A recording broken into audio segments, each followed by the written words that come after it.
Bago kami human o duwa. Animis nasa. Makasagdiktig si Quinta. Anyone ay Bible verse, sigag si Quinta. No? Nga.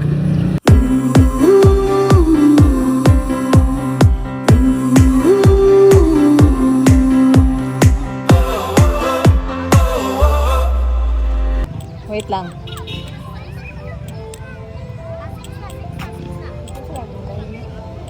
Kani?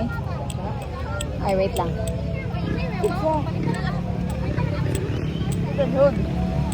Kita ka. Ay, tagod ka. Sagasan na lang eh. Mo gani. Ay, sa kinsa na lang? Mas kinda ko? Really? Matulog si Quinta. Di ka mauwaw? Di. Nakagat. Di naman ko mauwaw. Itong datong pagkuhan. With Congress. Wow! Ganang ko na raw. Sabi sa kinsa na lang. Sige.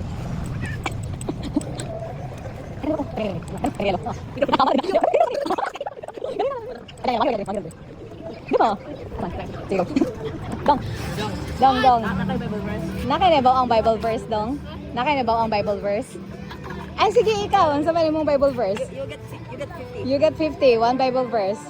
Luke chapter 1 verse 18. Always pray and do not give up. Wow! Dong, nakay Bible verse na bawaan? Ansa man? Sige, tigang kwenta mo ka nakay Bible verse. Luke 18 verse 1, play and never give up. Wow! Good job! Okay, Dong. Ay, kanisa. Wait lang, kanisa. Day, Ama Bible verse? namoy na ba ang Bible verse? Namoy si Quinta. Tingnan ko si kwenta ko, namoy ma-memorize nga Bible verse. Wala? Sure? Okay. Hi, Dong. Nakay Bible verse? Quinta. Ay, kasayang. Ayan si Quinta. Yes. Para sa video ka? Yeah.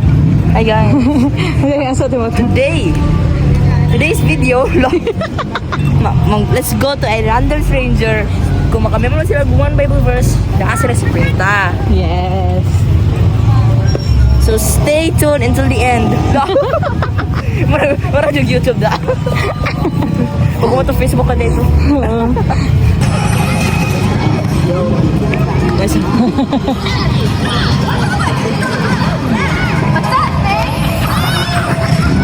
I need to change the world. Hi, Inday. Nakay na memorize the Bible verse? Sige daw. Ang sama ni mong Bible verse. John chases this for God To love the world, gave His only begotten Son. shall not perish but have everlasting life. Wow! Good job! Good job. God bless, Day. Gawin yung Bible. Sige daw, Raps. Why rap? I guess his eyes are. Naka Bible verse? Nakay na memorize the Bible verse? Naka si Quinta. I don't know. You don't know? Do you have a Bible verse? No. Okay, it's okay. Ano Bible verse? Kasi may na Bible verse dire. Ikaw sa una. Genesis chapter 1 verse 27. Busa gibuhat sa Dios ang tawo ug lalaki sa ug babae sama sa iyang dagway. Oh, okay. Good job. Kasi may na. Sige, ikaw. Isaiah 60 verse 22. When the time is right, I the Lord will Make it happen. Oh, good job. Ay, si Mama sa tunog, eh. Si Mama, eh. Philippians 4:30. I can do all things through Christ who strengthens me. Oh, good job. God bless. Wala ka doon. Ay, sa Domingo doon, ha. Oh.